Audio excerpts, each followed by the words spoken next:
저는 지금부터 한국 기업의 실체를 폭로하겠습니다. 한 미국인 여성이 진지한 모습으로 컴퓨터 앞에 앉아 키보드를 두드리고 있습니다. 잠시 후 그녀는 자신이 쓴 글을 보면서 비장한 표정으로 다짐을 하기 시작하는데요. 대체 그녀에게 무슨 일이 벌어진 건지 한번 알아보러 가실까요? 구독과 좋아요를 눌러주시면 영상 제작에 큰 힘이 됩니다. 안녕하세요. 저는 미국에서 주부로 살고 있는 오블이라고 합니다. 제가 결혼에 꼴이 나기까지 무려 10년이라는 세월이 걸렸어요. 연애만 10년을 하다 보니 결혼까지 가는 길이 쉽지만은 않았거든요. 남편과는 결혼하자마자 아이를 갖기 위해 이것저것 많은 걸 해봤습니다. 하지만 아이를 갖는다는 게 쉽게 되지는 않더라고요. 그러던 어느 날 긴 시간을 함께 견뎌낸 남편과 저에게는 꿈꾸던 순간이 찾아왔답니다. 바로 아이를 갖게 된 거였어요. 산부인과에서 초음파를 하면서 아이가 뱃속에 자리 잡았다는 말을 들었을 때에는 말로 표현할 수 없을 만큼 감격스럽더군요. 임신하는 내내 남편과 저는 아이에 대한 기대감으로 가득 찼었답니다. 저희 아이는 어떤 모습을 하고 있을까, 어떤 아이로 자라날까 궁금해하며 매일 밤 잠들기 전에는 아이의 미래에 대해 이런저런 얘기를 나눴었습니다. 남편은 똑똑하고 듬직한 아들이 낳았으면 좋겠다고 했고, 저는 씩씩하면서도 사랑스러운 딸이 낳았으면 한다고 했어요. 출산이 다 되어갈 쯤 아이 옷도 미리미리 구입해서 옷장을 가득 채워놨고 아이방도 아기자기하게 꾸며놓으며 태어날 아이를 기다렸습니다. 그렇게 10개월이라는 기나긴 시간이 흘러 드디어 아이가 세상의 모습을 드러냈어요. 분홍분홍한 피부에 오밀조밀한 이목구비를 가진 아기는 정말 사랑스럽기 그지없었습니다. 남편의 얼굴을 빼닮았는지 제 얼굴을 빼닮았는지는 조금 더 지켜봐야 알 것 같았어요. 하지만 갓 태어난 아기치고는 오뚝한 코를 가져서 훗날 미인이 되지 않을까 싶더라고요. 병원에서 퇴원한 뒤에는 매일매일이 행복한 육아의 연속이었어요. 바쁘다 보니 힘들 때도 있었지만 아이의 사랑스런 웃음소리에 피로가 싹 달아나곤 했습니다. 그런데 좀 지나고 나서부터 아이에게서 이상한 점들이 발견되기 시작했어요. 그때만 해도 육아 초보였던 제게는 그저 지나가는 증상쯤으로 여겼었답니다. 별일이 있을까 싶었거든요. 하지만 그 증상은 점점 심해지는 걸 볼 수 있었어요. 모유를 먹이면 자주 토하는가 하면 아무리 먹여도 배가 차지 않는 듯 칭얼거리곤 했거든요. 기저귀를 갈 때마다 매번 묽은 변을 쏟아내서 깜짝 놀랄 정도였습니다. 처음에는 그냥 신생아들에겐 흔한 일이려니 했는데 아이의 증상이 날이 갈수록 심해졌어요. 이제는 모유만 갖다 대면 먹지는 않고 울기 바쁘더라고요. 너무나 걱정되는 마음에 저는 유명하다는 병원은 죄다 찾아다니면서 소화기내과와 소아청소년과 할 것 없이 아이를 데리고 다니면서 검사를 시켰어요. 아이의 검사 결과를 기다리는 데는 한 달도 좋게 넘게 걸리더군요. 하지만 한 달을 걸려서 결과가 나오면 다행이었어요. 왜냐하면 그렇게 기다려서 결과를 들으러 가면 어떤 병원이든 아이의 뚜렷한 병명을 찾지 못했거든요. 의사들은 마치 짠 듯이 입을 모아 아직 어려서 적응하는 과정일 거라며 시간이 해결해 줄 거라고 했습니다. 하지만 시간이 흐를수록 제 불안감만 커져갔어요. 이러다간 아이의 영양 상태가 나빠질 게 눈에 선했거든요. 병원을 전전하느라 집안 살림은 엉망이 되어버렸고 남편과도 매번 싸우기 바빴어요. 어느 날 제 얼굴을 보려고 화장실 거울을 보는데 매일 밤 우는 아이를 달래느라 잠을 못 자 다크서클은 턱 밑까지 와 있었습니다. 그때 정말 얼마나 충격적이었는지 몰라요. 아이는 상태가 더 안 좋아져 포동포동해야 할 볼이 점점 오목하게 파이기 시작했어요. 쏙 들어간 눈에 헬쑥해진 얼굴을 볼 때마다 가슴이 미어졌습니다. 이러다간 안 되겠다 싶었어요. 정말 답답해 마음을 털어놓을 곳이 필요했거든요. 그래서 찾아간 곳은 절친한 친구 이자벨라의 집이었습니다. 그 애는 저희 사정을 다 알고 있었거든요. 이자벨라는 울먹이는 저를 꼭 껴안아주며 얼마나 힘들었냐고 위로해줬어요. 그때 얼마나 한없이 고마웠는지 모른답니다. 그 애는 미국의 병원들이 얼마나 비싼지, 얼마나 많은 돈을 쓰며 병원을 다녔을지 걱정해주더라고요. 제 이야기를 계속 들어주던 이자벨라는 곰곰이 생각하더니 문득 생각지도 못한 제안을 해주는 거 아니겠어요? 미국에서 병명조차 알 수 없다면 차라리 해외 병원으로 눈을 돌려보는 건 어떻겠냐고 말이에요. 저는 순간 의아했습니다. 저는 당연히 의료 쪽으로는 미국이 최고라고 생각했었거든요. 설령 해외로 간다 해도 어느 나라의 어떤 병원을 가야 할지 갈피를 잡을 수가 없었습니다. 그런 제 눈치를 읽었는지 이자벨라가 조심스레 입을 열었어요. 한국 병원은 어때? 한국이요? 머릿속에 물음표가 가득 떠올랐어요. 미국을 제외한 의료 선진국이라면 유럽이나 일본이 먼저 떠오르는데 왜 하필 한국 병원을 추천하는 건지 이해할 수 없었거든요. 이자벨라는 자기 남동생이 한국에서 백혈병 투병을 했었다고 하더라고요. 당시 남동생의 상태가 위험할 수 있었는데 한국 병원에서 치료를 받고 기적적으로 완치 판정을 받았다는 거예요. 남동생은 한국에서 빠른 검사 시스템 덕분에 병을 조기에 발견할 수 있었고 빠른 진료로 치료 시기를 놓치지 않았다고 했어요. 그때 당시 이자벨라도 검사 결과가 미국보다 훨씬 빠르게 나오니 정확성이 떨어지지 않을까 걱정했는데 오히려 의료진의 실력이 출중해서 안심이 되었다고 하더라고요. 무엇보다 병원비가 미국의 반값보다 더 저렴해서 경제적 부담도 덜었다는 말에 귀가 쫑긋해졌습니다. 솔직히 소중한 저희 아이이지만 매번 다른 병원에서 새로운 검사를 받을 때 나오는 비용을 쉽게 댈 수는 없었거든요. 거기다 이자벨라는 한국 병원의 입원실도 쾌적하고 간호사들도 친절해서 입원 생활이 편했다고 알려줬어요. 과장 좀 보태서 마치 호텔에 온 것 같은 기분이 들 정도로 서비스가 훌륭하다고 하더라고요. 그 말을 듣고 보니 점점 희망이 생기는 것 같았어요. 더 늦기 전에 한국에 가서 아이의 치료를 받아야겠다고 생각이 들었습니다. 사실 저는 이자벨라가 한국에 대해서 얘기해주기 전에 한국에 대해서 좀 알고 있는 상태였어요. 결혼을 하기 전 한국인에 대해 강렬한 인상을 받은 계기가 하나 있었거든요. 사실 그전부터는 한국에 대해서 전혀 모르고 있었는데 그 일이 있고 난 이후로는 한국에 대한 제 인식이 완전히 바뀌는 계기가 되었습니다. 그땐 미국 국적을 가진 글로벌 항공사에서 일하고 있었어요. 워낙 규모가 큰 항공사인 만큼 전 세계 곳곳에 노선을 가지고 있었고 그래서 여러 국적의 동료들과 일할 기회가 많았습니다. 매일같이 비행을 거듭하던 어느 날 평생 잊을 수 없는 사건이 터졌어요. 비행 스케줄은 오렌지 카운티에 위치한 존 웨인 공항을 출발해 워싱턴주의 시애틀로 향하는 거였습니다. 늘 하던 대로 기내 업무의 한창이었는데 어찌된 일인지 그날은 유독 날씨가 험악하더라고요. 그런데 마침 갑자기 저희가 탄 비행기가 그만 거센 난기류에 휘말리고 만 거예요. 그 난기류가 얼마나 심각했는지 비행기는 통제불능 상태나 다름없었어요. 비행기를 자주 타보신 분은 아시겠지만 난기류는 비행기 안전을 위협하는 가장 무서운 존재 중 하나잖아요. 공기의 흐름이 불규칙해지는 데다가 난기류가 어디서 발생할지 예측하기도 사실상 불가능해서 대비하기가 굉장히 어렵죠. 보통 난기류를 만나게 되면 객실 선반에 들어있던 승객들의 짐들이 떨어지는 건 꽤나 자주 있는 일인데 그날만큼은 차원이 다를 정도로 아수라장이 되더군요. 아예 음료수 카트가 허공으로 날아오를 정도였으니까요. 차가운 금속재 카트였는데도 그렇게 천장으로 확 떠버리는데 얼마나 무서웠는지 몰라요. 저를 포함한 다른 승무원의 몸이 천장과 벽에 처참하게 부딪히는 광경을 보면서 정말 아무것도 할 수 없었답니다. 승객들은 공포에 질려 비명을 지르는 데다가 아이들은 울음을 터뜨리기까지 해서 기내는 말 그대로 아비규환이 따로 없었어요. 지금껏 항공사에서 일하며 여러 번 난기류를 겪어봤지만 이 정도 수준은 처음이라 아무리 베테랑인 저도 당황하지 않을 수가 없었습니다. 머리가 하얗게 되면서 손발이 후들거렸고 심장은 미친 듯이 쿵쾅거리더군요. 물론 회사에서는 이럴 때를 대비해 꾸준히 교육을 시켜왔어요. 난기류를 만났을 때의 대처법은 물론이고 위급한 순간에도 승객의 안전이 최우선이라는 사명감을 심어주기 위해 노력했답니다. 회사에서 그런 훈련을 받은 덕분인지 머릿속으론 당황스럽고 무서웠지만 어떻게든 최대한 매뉴얼에 맞춰 행동하려고 안간힘을 썼어요. 하지만 훈련 때처럼 쉽게 되지는 않더군요. 손부터가 덜덜 떨렸으니까요. 그런데 그때 한 승무원이 눈에 띄는 거 있죠. 한국에서 온 오미나라는 승무원이었어요. 제가 알기로 미나 씨는 승무원 경력이 그리 길지도 않은 신입이었거든요. 미나 씨조차도 이런 강도의 난기류는 처음 겪어봤을 텐데 미나 씨는 놀랍게도 당황하는 기색 하나 없이 승객들에게 안전벨트를 매라고 안내방송을 하는 거예요.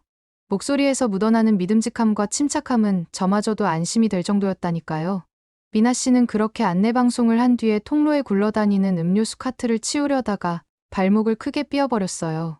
카트에 부딪힌 발목은 순식간에 부어올랐고 보기에도 너무 고통스러워 보였습니다. 그런데 이어서 믿을 수가 없는 광경이 펼쳐지더군요. 미나 씨는 아랑곳하지 않고 통로를 가로질러 승객들을 돌보는 게 아니겠어요? 고통에 찡그린 표정을 감추려 애쓰며 승객들의 안전을 위해 자기 몸을 사리지 않고 헌신하는 모습에 저는 어떻게 저렇게까지 할 수 있는지 존경하는 마음까지 들 정도였습니다. 미나 씨는 기체가 안정될 때까지 쉴 새 없이 통로를 오갔어요. 승객들을 안심시키고 부상자들을 돌보느라 자신의 상처쯤은 아랑곳하지 않았습니다. 결국 우여곡절 끝에 네바다주에 있는 리노 국제공항에 무사히 비상 착륙할 수 있었어요. 하지만 슬픈 소식이 있었습니다. 미나 씨가 그 이후에 6주 동안이나 병원에 입원해야 한다는 소식을 들었거든요. 하지만 미나 씨 덕분에 몇몇 승객들만 다치는 정도로 피해를 줄일 수 있었답니다. 그 사건 이후로 저는 한국인들에 대해 각별한 애정을 갖게 되었어요. 미나 씨에게서 느꼈던 강인함과 희생정신은 단순히 개인적인 특성이 아니라 한국인 특유의 정신이 아니었을까 하는 생각이 들었거든요. 아무튼 그렇게 이자벨라를 만나 한국 병원에 대해 심도 있는 대화를 나누고 난 후 저는 한 걸음에 집으로 달려갔어요. 현관문을 열고 들어서자마자 남편에게 오늘 있었던 일을 다 말해주었습니다. 이어서 저는 한국에서 아이를 치료하면 어떨까 하고 살며시 제안을 했어요. 이자벨라에게 들은 이야기를 줄줄 읊어대니 남편의 눈빛이 진지해지더라고요. 아이가 매일같이 앓는 모습을 지켜보는 게 남편에게도 큰 고통이었을 테니까 말이에요. 저조차도 아이의 작은 신음소리에 가슴이 미어지는데 남편 입장에서도 병원을 전전하며 좋아지지 않는 아이의 상태에 속이 타들어가고 있었을 거예요. 잠시 고민하던 남편은 이내 고개를 끄덕였어요. 지푸라기라도 잡는 심정으로 해볼 수 있는 건 다 해봐야 한다며 한국행을 결정했습니다. 남편의 직업이 개발자라서 정말 다행이라고 생각했어요. 어디서 일하든 노트북만 있으면 일하는데 큰 문제가 없으니까요. 다행히 남편이 회사의 사정을 말씀드리며 퇴사를 통보하자 대표님은 흔쾌히 배려해 주시면서 아이의 쾌유를 빌어주셨다고 하더군요. 떠나기 전 할 일이 태산이었지만 아이의 건강을 되찾는 게 우선이라는 일념으로 밤낮 없이 뛰어다녔어요. 짐을 싸고 서류를 준비하고 비행기표를 구하느라 정신이 없었습니다. 하루가 48시간이었으면 좋겠다고 생각할 정도로 눈코 뜰 새 없이 바빴답니다. 그렇게 정신없는 나날들을 보낸 끝에 드디어 한국행 비행기에 몸을 실었어요. 우여곡절 끝에 인천공항에 도착해 입국 심사를 받는 동안 제발 한국에서는 아이의 병이 무엇인지 발견돼서 치료를 했으면 좋겠다고 얼마나 기도했는지 몰라요. 공항을 나서자마자 남편은 휴대폰을 꺼내 무언가를 검색하기 시작했어요. 미리 알아본 카쉐어링 앱을 설치하느라 여념이 없더라고요. 몇 번 터치만으로 주변에 있는 자동차를 쉽게 빌릴 수 있다는 점이 참 편리했답니다. 빌리는 것도 간단했지만 정작 놀라운 건 대여한 차량들의 상태였어요. 말끔히 세차되어 있을 뿐만 아니라 내부 청결 상태도 흠잡을 데 없이 깔끔했거든요. 덕분에 기분 좋게 아이를 태우고 한국의 도로로 나설 수 있었습니다. 남편이 운전하는 도로를 보면서 저는 깜짝 놀라지 않을 수가 없었답니다. 앞에 펼쳐진 도로 한복판에 선명한 분홍색 선이 끊임없이 이어지고 있는 게 아니겠어요? 처음엔 제 눈이 이상해진 건가 싶더라고요. 도로에 이렇게 화사한 색깔이 칠해져 있다니 신기하기 그지없었거든요. 남편 반응은 어떤지 궁금해서 운전석에 있는 남편을 흘낏 쳐다봤는데 아무렇지도 않은 표정이었어요. 남편한테 저 분홍색 선이 신기하지 않냐고, 저 분홍색 선은 뭐길래 여기 칠해진 걸까? 하고 물었더니 남편은 기다렸다는 듯 씩 웃으며 설명을 시작했습니다. 한국에선 이걸 차량 유도선이라고 한다고 하더라고요. 운전자의 시선을 확 사로잡는 색상으로 헷갈리는 길에 대해 안내를 하는 거였습니다. 그 덕분에 운전자들이 전방을 주시하게 되고 결과적으로는 사고 예방에도 큰 도움이 된다고 했습니다. 생각해보니 색깔 덕분인지 길을 헤매는 일 없이 남편도 술술 잘 운전해서 가더라고요. 남편한테 어떻게 그렇게 한국 도로에 대해서 잘 알고 있는 거냐고 물어보자 알고 보니 남편은 한국에 오기 전에 운전을 하기 위해서 한국 도로에 대해서 미리 알아봤다고 하더군요. 그걸 알아보면서 차량 유도선이 있다는 걸 알게 됐고 그 차량 유도선 덕분에 한국에서는 교통사고가 40% 넘게 줄었다고 하는 거 있죠? 최소한의 비용으로 최대의 효과를 내는 한국인의 머리가 정말 똑똑하다고 생각했답니다. 일주일 후 저희 부부는 초조한 마음으로 병원을 찾았어요. 주치의 선생님께서는 한참 동안 컴퓨터 화면을 들여다보시더니 의미심장한 표정으로 입을 떼셨습니다. 알고 보니 저희 아기는 아미노산 대사 이상 질환을 앓고 있다는 거예요. 단백질을 먹으면 제대로 소화시키지 못하는 병이라고 말씀하시면서 모유든 분유든 아마 다 소화를 못했을 거라고 하시더라고요. 아이는 꼭 특수분유를 먹어야만 한다는 말씀에 머리가 띵해질 지경이었습니다. 이 자리에서 아이의 병이 나을 수 있는 방법만 들을 수 있을 줄 알았지. 청천벽력 같은 소식을 들을 줄은 꿈에도 몰랐었거든요. 한순간에 하늘이 무너져 내리는 기분이 들었어요. 남편 얼굴도 하얗게 질려서는 허탈한 웃음을 짓고 있었습니다. 주저앉아 버린 저희를 보시고는 의사 선생님께서는 다행스럽다는 말씀을 꺼내셨어요.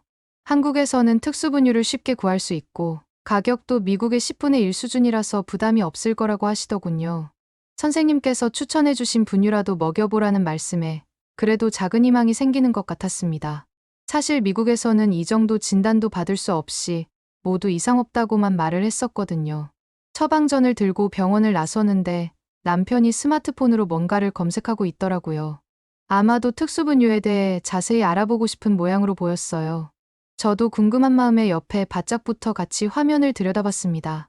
한국 특수분유에 대해서 알아본 지 몇 시간이 지났을까, 저희는 새로운 사실 하나를 알게 되었어요. 한국에 매일 유업이라는 회사가 있는데 이 회사는 1999년부터 특수분유를 만들어 왔다는 정보가 눈길을 끌더군요. 이 회사는 25년 동안 매년 200억씩 손해를 보면서도 저희 아이 같은 특이질환 아이들을 위해 묵묵히 분유 생산을 이어왔다는 거 아니겠어요? 1년에 2번씩은 공장을 완전히 멈추고 오로지 특수분유만을 생산하는데 그렇게 만든 분유의 90%가 결국 폐기된다니 가슴이 먹먹해지더라고요. 25년 동안이나 그 막대한 손해를 감내하면서 특수분유의 생산을 이어온 걸 보니 아이를 위한 매일 유업의 헌신이 정말 대단하다는 생각까지 들었어요. 기업은 이윤을 추구하는 조직인데 이윤을 포기하면서까지 아이들의 건강을 신경 쓴 거니까요. 그런데 정말 기가 막힌 건 분유 가격이었어요. 이 매일 유업의 특수분유는 저희가 아는 미국 특수분유 가격의 10분의 1도 안 된다는 거예요. 게다가 양도 훨씬 많이 들어있더라고요. 한국에서는 이렇게 좋은 품질의 분유를 싼 값에 구할 수 있다니 정말 행운이라는 생각이 들었습니다.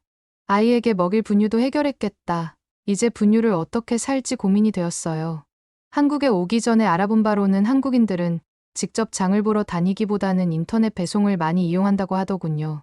배송 속도가 엄청 빨라서 인터넷 배송을 많이 사용한다고 하는데 도대체 얼마나 배송이 빠를지 궁금했습니다. 호기심이 생긴 저희는 쿠팡이라는 앱을 깔아서 특수분유를 주문해봤어요. 주문을 마치고 잠에 들었는데 다음날 저희는 현관문을 열어보고 나서 깜짝 놀라지 않을 수 없었답니다. 제가 주문한 그 분유가 말끔하게 포장되어 곱게 놓여 있었거든요. 밤사이에 이렇게 빨리 배송이 될 수 있다니 정말 믿을 수가 없었습니다. 미국에서는 아무리 빨라도 좋게 2주는 걸리거든요. 저는 택배 상자를 집어들고 남편에게 달려가 이 광경을 보여줬습니다. 그리고 한국에서는 어떻게 이렇게 집 앞에 택배를 놓을 수 있냐고, 이번에야 운이 좋아서 훔쳐가지 않았지. 이렇게 둬서 누가 훔쳐가면 어떻게 하냐고 물어봤어요. 진짜 미국에서 이러면 배송사에 연락해서 따져야 하는 심각한 문제였거든요. 하지만 남편은 제 놀람과는 달리 담담한 반응이었답니다. 오히려 제가 모르는 걸 알려주듯 싱긋 웃으며 설명을 하는 거 아니겠어요? 한국에서는 도둑 맞을 걱정 없이 택배를 집 앞에 놓고 가도 된다는 거예요. 누구도 함부로 남의 물건을 가져가지 않는 게 이곳의 문화라고 하더라고요. 심지어 한국에서는 길바닥에 지갑이나 핸드폰을 잃어버려도 그대로 있는 게 당연하다고 했어요. 한국 사람들은 사회적 신뢰가 높은 선진국이기 때문에 남의 물건을 쉽게 훔쳐가지 않는다고 설명해 줬답니다. 저는 남편의 말을 듣고 미국에 살았을 때 항상 치안을 걱정하면서 길거리를 다니던 기억이 났어요. 그땐 심지어 집에 들어가는 순간까지도 주변에 누군가가 없는지 두리번거리면서 살펴봐야 할 정도로 엄청나게 긴장 상태로 돌아다녀야 했거든요. 미국은 그 어디를 가든지 경계를 풀 수가 없었습니다. 반면 한국에서는 굳이 누군가에 의해서 다칠까봐 신경 쓰지 않아도 된다는 점에서 굉장히 좋은 나라라는 생각을 했답니다. 어느 날 아침, 남편이 갑자기 한국에 있는 회사에 면접을 보러 가야 한다고 하더라고요. 면접 장소가 집에서 굉장히 멀리 떨어져 있어 아침에 자동차를 몰고 가도 되겠냐고 물어봤어요. 오늘은 다행히 일정이 따로 없어서 남편한테 차를 써도 될 것 같다고 말을 했답니다. 남편이 차를 타고 이미 면접을 간 상태였는데 저는 달력을 보고 당황할 수밖에 없었습니다. 하필 오늘이 아이를 데리고 병원에 가기로 한 날이었거든요. 병원이 꽤 멀리 있어서 차로 갔어야 했었지만 이미 남편이 차를 끌고 나간 상태여서 어쩔 수 없었어요. 어떻게 해야 되나 고민하던 찰나 문득 전에 읽었던 어떤 기사가 떠올랐습니다. 미국에 있을 때 읽었던 기사였는데 그 기사는 어떤 한 외국인 기자가 일주일 동안 한국 지하철만 타보고는 세계 최고의 지하철이라고 극찬했다는 내용이었어요. 사실 그때는 지하철인데 다 비슷하지 않을까 싶어서 별 감흥이 없었거든요. 기자가 한국을 좋아하는 나머지 과장해서 쓴 게 아닐까 하는 생각도 들었고요. 하지만 마침 한국인이 직접 타봐야겠다고 생각이 들었습니다. 저는 애를 데리고 지하철역을 타자마자 생각이 180도 달라졌어요. 일단 역사 내부가 너무 깨끗한 거예요. 바닥은 물론 구석구석이 먼지 하나 없이 반짝거렸습니다. 뉴욕 지하철과는 비교도 안 될 정도로 말이에요. 그리고 한국말을 잘 모르는 제게 너무 고마운 점이 있었는데 바로 지하철 매표기에 외국어 선택 버튼이 있는 거 아니겠어요? 그 덕분에 큰 어려움 없이 영어로 표를 살 수 있었습니다. 저처럼 방향 감각이 없는 사람도 헤매지 않고 찾아갈 수 있게 여간에 안내 표지판이 잘 되어 있더라고요. 한글뿐 아니라 영어와 일본어 그리고 중국어로도 쓰여 있었고 그림으로도 표시되어 있어서 누구라도 쉽게 길을 찾을 수 있게 배려한 게 인상 깊더군요. 그리고 또 하나, 스크린도어가 설치되어 있어서 정말 마음에 들었어요. 저희 아기가 몸이 약해서 먼지 때문에 숨쉬기가 힘들까봐 걱정이 많았거든요. 하지만 스크린도어 덕분에 승강장 공기가 맑고 쾌적해서 안심하고 탈 수 있었습니다. 그리고 마지막으로 이 모든 걸 뛰어넘는 장점이 있더군요. 바로 한국 지하철에서 만난 사람들의 놀라운 배려심이었습니다. 그날도 사람이 많아서 지하철에 빈자리가 없었어요. 아기를 안고 서 있자니 다리가 금세 아파오더군요. 그래서 어쩔 수 없이 열차 끝쪽에 기대어 서 있었습니다. 그쪽에 사람 그림이 그려져 있었는데 그 그림으로 미루어 봤을 때 아이를 데리고 있는 보호자도 앉을 수 있는 자리로 보이더군요. 하지만 자리에는 할머니와 할아버지들이 전부 앉아 계셨기 때문에 제가 앉을 수 있는 자리는 없었습니다. 아이도 힘들었는지 칭얼거리기 시작하더군요. 그런데 그때 바로 앞에 앉아 계시던 할아버지께서 갑자기 자리에서 일어나시는 거 아니겠어요? 깜짝 놀라서 저도 모르게 뒷걸음질을 쳤습니다. 아이가 울부짖어 할아버지가 저한테 뭐라고 하시는 줄 알았거든요. 그 순간 할아버지께서 저한테 뭐라고 말씀하시는 거예요. 한국말을 잘 몰라서 정확히 알아듣진 못했지만 손짓발짓을 보니 뜻을 바로 알아들을 수 있었어요. 아기 엄마가 힘들어 보이니 자기 자리에 앉으라는 거였습니다. 저는 살짝 민망해서 괜찮아요라며 고개를 저었는데 할아버지는 자기도 괜찮다며 계속 앉으라고 말씀하시더라고요. 옆에 계시던 할머니까지 합세해서 앉으라고 하시는 바람에 더는 사양할 수가 없었답니다. 그렇게 아기를 안고 자리에 앉았는데 옆자리에 할머니께서 저희 아이랑 놀아주시기 시작했어요. 할머니의 다정한 미소에 절로 마음이 편해지더라고요. 덕분에 병원에 도착할 때까지 편하게 앉아서 갈 수 있었답니다. 내릴 때 몇 번이고 감사하다고 인사를 드렸더니 할아버지 할머니께서는 괜찮다며 오히려 환하게 웃어주시더라고요. 아기와 저를 배웅해 주시던 그 모습이 잊혀지지 않았답니다. 이게 바로 한국인들의 따뜻한 정이구나 하는 생각이 들었어요. 모르는 사람한테도 기꺼이 자리를 내주고 아이를 돌봐주시는 모습에서 감동을 받았습니다. 한국에 와서 정말 잘한 것 같다는 생각이 또 드는 순간이었어요. 마음이 따뜻해진 채로 지하철에서 내렸습니다. 한국 지하철이 너무 잘 되어 있어서 생각한 것보다 훨씬 빨리 병원에 도착할 수 있었답니다. 그날 저녁 면접을 마치고 돌아온 남편과 함께 저녁 식사를 한 뒤 문득 밖에 나가 걷고 싶은 마음에 남편에게 산책하고 싶다고 말했어요. 그런데 남편은 밖에 나가서 걷고 싶으면 그냥 걸으면 된다면서 별거 아니라는 듯이 대답하는 거 있죠? 깜깜한 밤에 밖에 밤거리를 거니는 게 위험할 수도 있다고 생각했던 저로서는 남편의 대수롭지 않은 반응이 의아했습니다. 저는 나가지도 못하는데 약 올리는 거냐고 남편을 째려봤어요. 남편은 그 눈빛을 느꼈는지 한국의 밤거리는 미국이랑은 다르다고 설명하기 시작하더라고요. 한국은 밤에 돌아다녀도 위험하지 않은 곳이라며 호신용품 같은 걸 가지고 다닐 필요가 전혀 없다는 거예요. 하지만 저는 남편의 말을 쉽게 믿을 수가 없었답니다. 반신반의하는 표정을 짓자 남편은 제 손을 잡더니 집 밖으로 저를 이끌었어요. 밖은 어두웠지만 가로등 불빛이 은은하게 길을 밝혀주고 있더군요. 저는 여전히 불안한 마음에 주위를 살피며 조심조심 걷기 시작했습니다. 그런데 신기하게도 지나다니는 사람들은 저희를 전혀 신경 쓰지 않는 것 같았어요. 다들 정말 별일 없다는 듯 제 갈 길만 가더라고요. 게다가 밤인데도 생각보다 많은 사람이 거리를 돌아다니고 있었습니다. 심지어는 여자 혼자 다니는 모습도 심심찮게 보였답니다.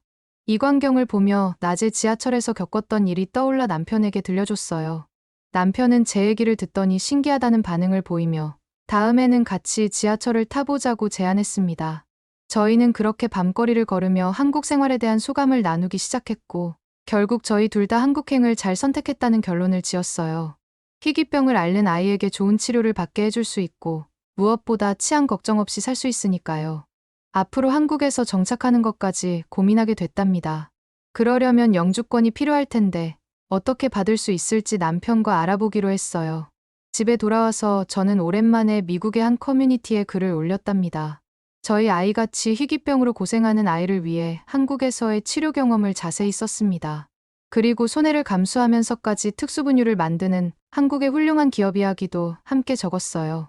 저는 글을 가볍게 쓰고 잠을 푹 잤는데 다음날 깜짝 놀랄 수밖에 없었습니다. 그 글은 하루 만에 수십만 명이 읽었고 댓글도 수백 개나 달렸거든요. 댓글에는 한국 생활에 대해 더 듣고 싶어 하는 사람도 있었고 저희 아이와 같은 병을 가진 자녀를 둔 사람 등 수많은 사람이 제 글에 공감하며 호응해 주더라고요. 많은 댓글 중에서는 너무나도 좋은 한국에 나도 가서 살고 싶단 얘기가 제일 많았어요. 저는 한국에 관심을 갖는 미국 사람들이 생각보다 훨씬 많다는 걸 깨달았습니다. 글의 반응을 보는데 저희 가족의 삶을 바꿔준 고마운 나라를 더 널리 알리고 싶단 마음이 생기더라고요. 이렇게 한국의 장점을 널리 전하는 게 저희가 한국에 보답하는 작은 방법이 되지 않을까 싶어요. 이 고마운 나라를 위해 앞으로 제가 할 수 있는 일을 계속 고민해 봐야겠다고 생각했답니다. 그래서 그러는데 이번에는 한국 명소와 맛집에 대해서 글을 쓸까 하는데 혹시 저희 같은 외국인이 꼭 알았으면 하는 명소나 맛집 같은 곳이 있을까요? 추천해 주시면 감사하겠습니다. 오늘의 사연은 어떠셨나요? 오늘의 사연이 마음에 드셨다면 구독과 좋아요를 눌러주세요. 구독과 좋아요는 더 좋은 사연을 소개해드리는데 큰 힘이 된답니다. 긴 영상 시청해주셔서 감사합니다. 오늘도 행복한 하루 보내세요.